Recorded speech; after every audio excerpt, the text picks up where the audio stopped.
नमस्कार दोस्तों, आज की कहानी है अब हमें तलाक नहीं चाहिए। एक महिला अपने पति को तलाक दे रही थी। उसके 2 बच्चे थे। महिला के वकील ने सारी तैयारी कर रखी थी, बस पति के साइन बाकी थे। पति ने वकील से एक अनुरोध करते हुए कहा, मुझे पता है अब मैं अपनी पत्नी और बच्चों से जीवन भर के लिए दूर होने जा रहा हूँ। मेरी एक गुजारिश है कि मेरी पत्नी से कहो कि मैं अपनी पत्नी और बच्चों के साथ आखिरी कुछ घंटे बिताना चाहता हूँ। वह बच्चों को कल कोर्ट में ले आए।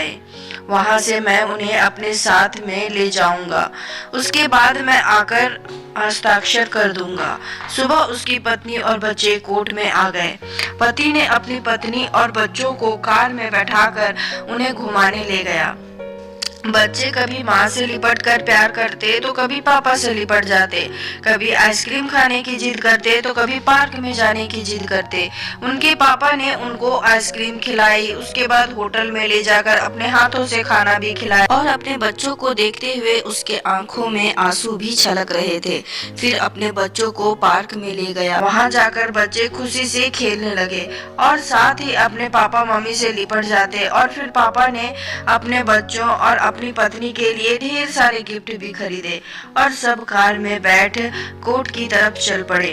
बच्चे अपने पापा से कहने लगे, पापा पापा हमें नानी माँ के घर नहीं, हमें अपने घर जाना है। माँ से कहो ना कि वो हमें अपने घर ले चले। काफी समय बीत चुका था और वकील बार बार फोन कर रहा था कि कोर्ट बंद होने वाला है, तुम लोग जल्दी से आ जाओ। मगर पति का अपनी पत्नी और बच्चों से बिछड़ने का मन ही नहीं कर रहा था। पति की आंखों से आंसू बहने लगे। बेटी ने देखा तो फौरन पूछा, क्यों रो रहे हो पापा? पिता ने कहा, नहीं मैं नहीं रो रहा हूँ, मेरी आंखों में कुछ चला गया है। रास्ते का सफर बड़ी जल्दी खत्म हो रहा था और ना चाहते हुए भी कोर्ट पहुँच गए। बच्चों ने कहा, हम कहाँ जा रहे हैं? ये हमारा घर नहीं है, हमें अपने घर जाना है। और बच्चों ने रोना शुरू कर दिया।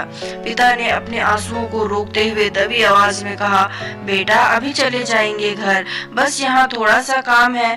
कमरे में पहुँचते ही वकील साहब ने कागजों पर हस्ताक्षर करने को कहा, जिस पर पत्नी ने वकील से कहा, मैं अपने पति से तलाक नहीं चाहती, मैं अपना केस वापस लेती हूँ। इसके बाद पत्नी और पति दोनों ने एक दूसरे से माफी मांगी।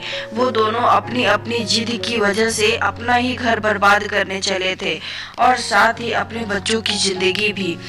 अपने अहंकार को थोड़ा अलग करके किसी और की सहायता लेने के बजाय पति पत्नी खुद अपनी समस्या को सुलझा ले तो कई गलतफहमियां दूर हो जाएंगी और कई रिश्ते टूटने से बच जाएंगे। उम्मीद करती हूँ कि कहानी अच्छी लगी होगी। इस पर आपकी क्या राय है कमेंट में जरूर बताएं। और अगर अभी तक आपने मेरे चैनल को सब्सक्राइब नहीं किया है तो जाकर सब्सक्राइब कर दे और बेल आइकन को प्रेस कर दे और लाइक शेयर करना तो बिल्कुल ना भूले।